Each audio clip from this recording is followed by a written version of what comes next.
Welcome to Traditional Food Cafe.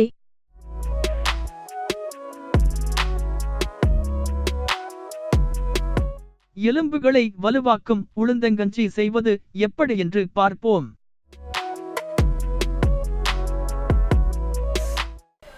5 மணி நேரம் நன்கு ஊறிய 50 கிராம் உருட்ட உளுந்து மற்றும் ஒரு மேசைக்கரண்டி வெந்தயம் இரண்டையும் நன்கு ஆட்டிக் கொள்ளவும்.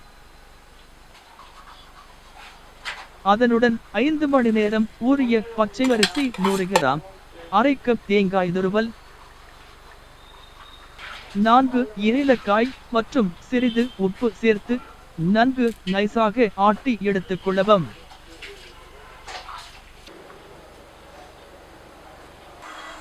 பின் அடிகனமான பாத்திரத்தில் 1.5 லிட்டர் தண்ணீர் ஊற்றி கொதிக்க விடவும். தண்ணீர் நன்கு கொதித்ததும் கட்டி வராமல் கிளறி கொண்டே ஆட்டிய மாவை சொற்கவும். அடிப்பிடிக்காமல் கிளறி கொண்டே நன்கு வேக வைக்கவும்.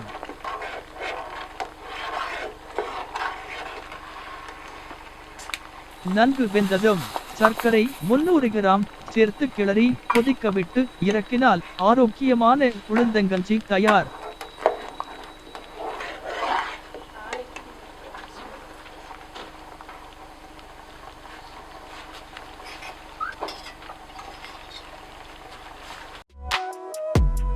மேலும் இது போன்ற வீடியோக்களுக்கு நமது சேனலை சப்ஸ்கிரைப் செய்யவும்.